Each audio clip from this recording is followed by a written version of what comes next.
प्यारे दर्शकों, please video को 500 लाइक और कमेंट जरूर करें। देखते हैं इस बार हमें कितने लाइक्स मिलते हैं। प्लीज सब्सक्राइब करें। Thank you so much. Chapter 2115, दो देशों के बीच। झंगी मुस्कुराया और उंगली हिलाई। तुम इतनी स्मार्ट हो, जरा गैस तो करो। लू केरन की आंखें चमकी। ये इंसानों का बनाया तो हो ही नहीं सकता। अगर ऐसा कोई इंडस्ट्रियल प्रोडक्ट यह क्लैंग की रेलिक नहीं है, तो जरूर किसी ऐसी रेस का होगा जिसकी टेक्नोलॉजी बहुत एडवांस्ड हो। और मुझे जो रेस पता है वो है कैंग युअन क्लैन। झंग यी ने थम्स अप करते हुए कहा, स्मार्ट गर्ल, ये चीज मुझे कैंग युअन क्लैन से मिली है। ये सुनकर लू केरन के मन में काफी राहत आ गई। अगर कोई रेस सैकड़ों मीटर ऊंचे सुपर मैकेनिकल लाइफ फॉर्म्स बना सकती है, तो ऐसे एक जायंट वॉरशिप को बनाना उनके लिए कुछ नहीं। झंग यी ने बैटलशिप की तरफ इशारा करते हुए कहा, यह चीज उड़ सकती है और जमीन के नीचे भी छुप सकती है। इसकी पावर बहुत हाई है। हम फ्यूचर में आउटर स्पेस या अंडरग्राउंड सर्वाइवल बेस बनाने की सोच रहे हैं ना, तो ये बहुत काम आएगी।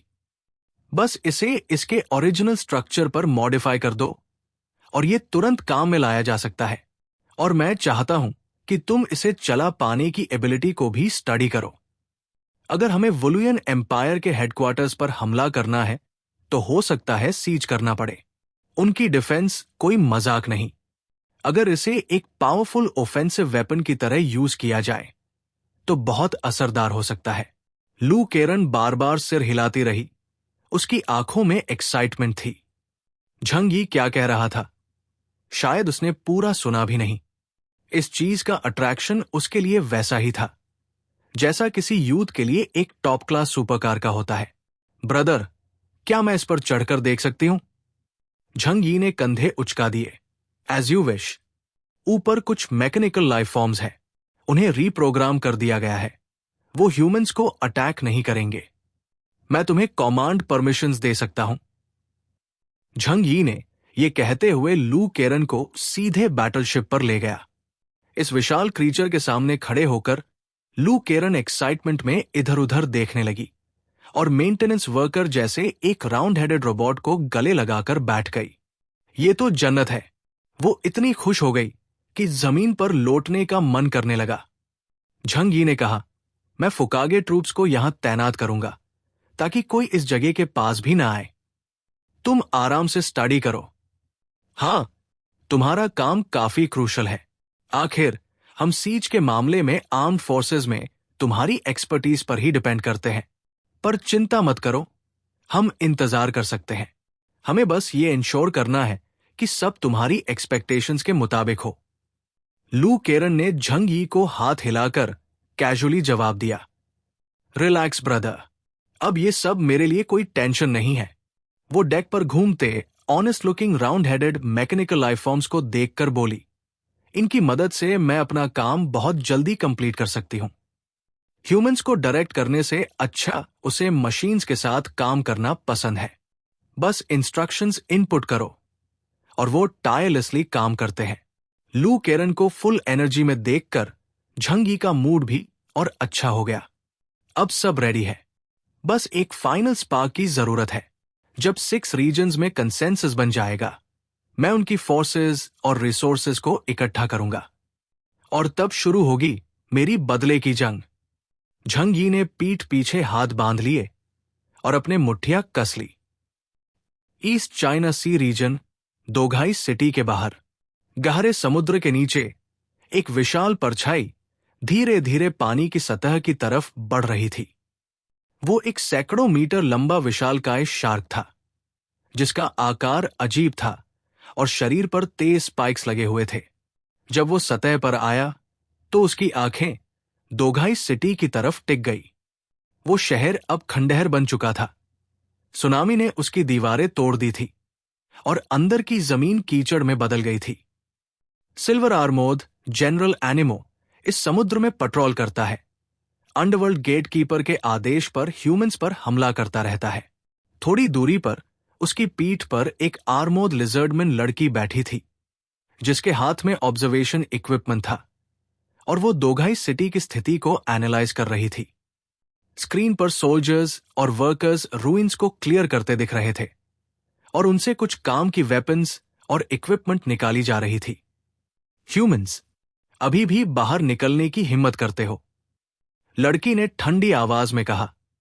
फिर उसने एनिमो से कहा, उन्हें सबक सिखाओ। एनिमो ने यह सुनते ही अपने विशाल शरीर से एक ठंडी हंसी छोड़ी। उसने अपना बड़ा ब्लडी मुंह खोला और उसमें एक विशाल नीला वाटर बॉल घूमने लगा, जो चारों ओर के समुद्र का पानी खींचकर और बड़ा होता गया। बूम! वो नीला वाटर बॉल एकदम से फटा और दोघाई सिटी की तरफ फेंका गया। उसके साथ अरबों टन पानी लहरों के रूप में सिटी की ओर बह गया। कुछ ही पल बाद दोघाई सिटी में एक जोरदार धमाका हुआ और पहले से टूटी दीवार में एक और बड़ा छेद बन गया। जब यह कंफर्म हो गया कि वहां कोई जिंदा नहीं बचा, तो लड़की ने एनिमो से कहा, आज की ऑपरेशन यही खत्म। चलो मार्शल को रिपोर्ट करें। गुड। एनिमो समुद्र के नीचे लौट गया। वो विशाल क्रीचर बड़ी फ्लेक्सिबिलिटी से दिशा बदलता हुआ स्टार आइलैंड मिस्ट वैली की ओर तेजी से तैरने लगा। वुलुयन एम्पायर में इस समय झेंगलो, अंडरवर्ल्ड का गेटकीपर, अपने बेटे की मौत के गम में गुस्से और डिप्रेशन की हालत में था। उसे बदला चाहिए था, लेकिन सील्ड लैंड में क्या हुआ इसकी कोई जानकारी नहीं थी, क्योंकि उस खास एरिया में सिग्नल ट्रांसमिट नहीं हो सकता। अब वो सिर्फ शराब के सहारे अपने दर्द को टेम्पररी भुलाने की कोशिश करता था। अल्कोहल, एक साधारण अनेस्थेटिक जो क्रॉप्स और फ्रूट से मिल सकता है। हर रेस के इतिहास में इसका जिक्र है। यहां तक कि पहाड़ों में रहने वाले मंकीज भी फ्रूट्स से शराब बनाकर खुद को खुश करते हैं। लेकिन वुलुयन एम्पायर का ग्रैंड मार्शल होने के नाते उसकी ऐसी हालत ने एम्पायर के कई लोगों को परेशान कर दिया।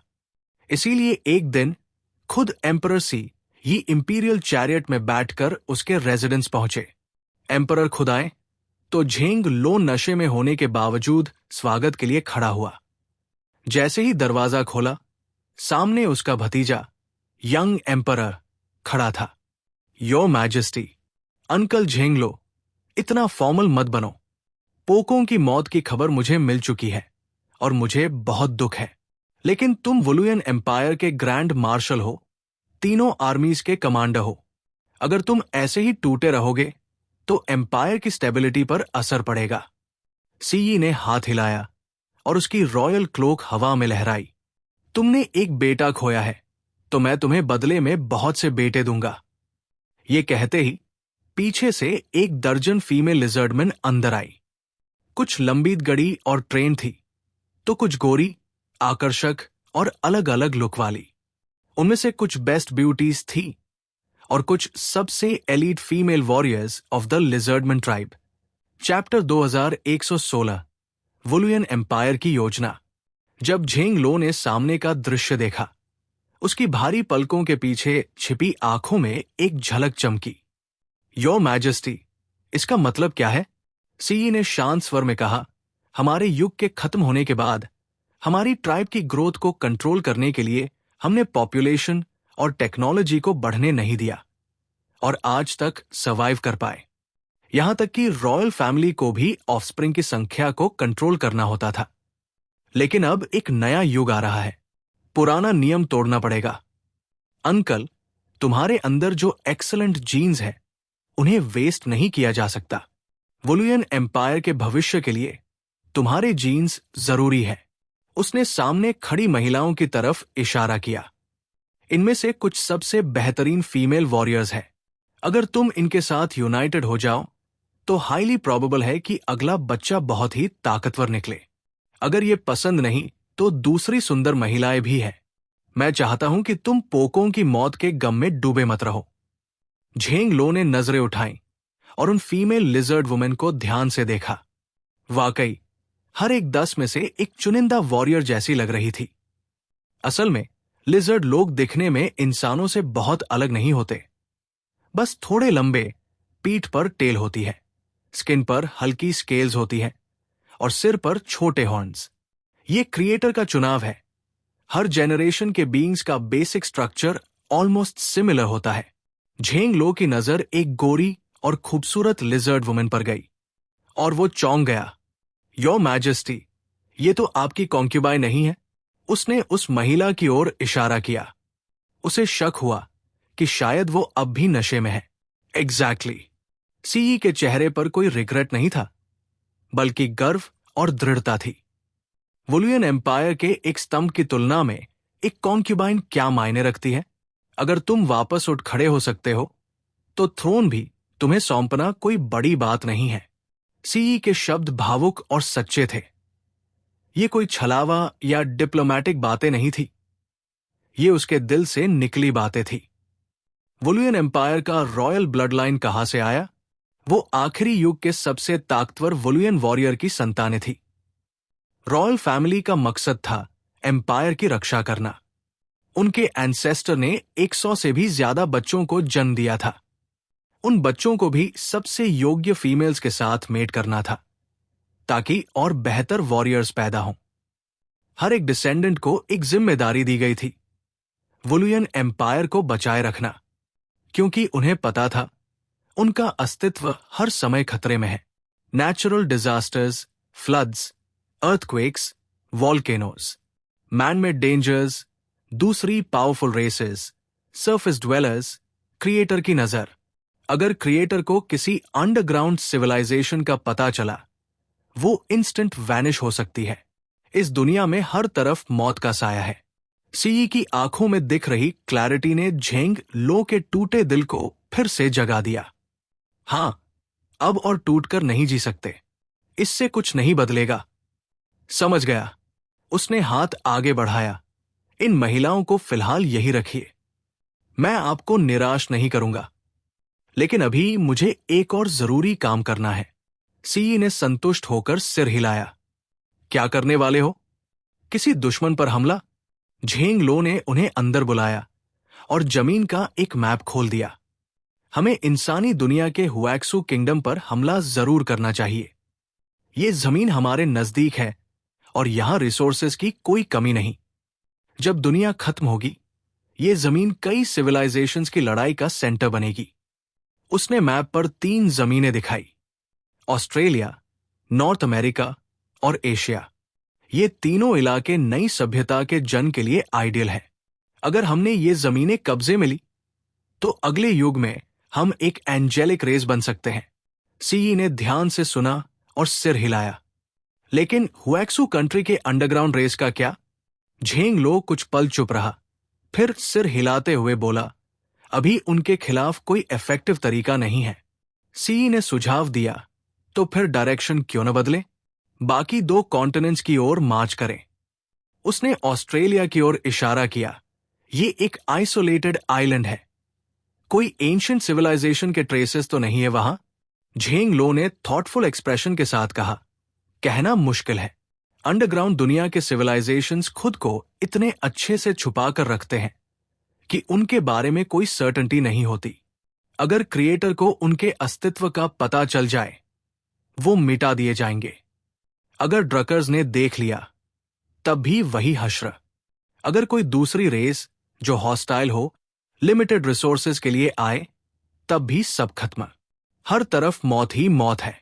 अगर डिवाइन लक से करंट सिविलाइजेशंस प्रोटेक्टेड न होते, तो उनकी नस्लें कब की वाइप आउट हो चुकी होती। सीई ने नॉर्थ अमेरिका की तरफ इशारा किया। यहां का क्या? झेंग लो ने निराशा से कहा, वहां पहले से ही दूसरी सिविलाइजेशंस मौजूद है और शायद उन्होंने ह्यूमन से कांटेक्ट भी कर लिया हो। सीई ने गहरी सांस ली। तो शुरुआत कहां से करें? उसने झेंग लो की तरफ देखा, जैसे कोई जवाब चाहता हो। झेंग लो ने गंभीरता से कहा, चिंता मत करो। हुएक्सू नेशन का विनाश तय है। जब ये युग खत्म होगा, तब उसके नीचे रहने वाले बीइंग्स उन्हें बचाने नहीं आएंगे, बल्कि शायद खुद उन पर हमला कर दें। मैं लगातार उनकी कोस्टल बॉर्डर्स पर हमला कर रहा हूं, उनकी लिमिट टेस्ट कर रहा हूं। मैं एक मौके का इंतजार कर रहा हूं। उसने हुएक्सू कंट्री की तरफ देखते हुए कहा, इस जमीन में कुछ अलग ही ऑरा है और इसे इन कमजोर, घृणित लोगों के पास नहीं रहना चाहिए। इस लैंड के नीचे जो सिविलाइजेशन है, वो भी अजेय नहीं है। मैं उन्हें वुलियन एम्पायर की ताकत का स्वाद चखाऊंगा। अब वक्त है कि हम सब सोल्जर्स बन जाए। झेंग लो ने गंभीरता से सी यी की तरफ देखा। वुलुयन एम्पायर की पूरी मिलिट्री को रेडी रखो। न सिर्फ हुएक्सू जैसे ह्यूमन किंगडम्स पर नजर रखनी है, बल्कि दूसरे अंडरग्राउंड सिविलाइजेशंस से भी सतर्क रहना है। सीई ने सिर हिलाया। मैं सारी मिलिट्री रिस्पॉन्सिबिलिटी तुम्हारे हाथ में देता हूं।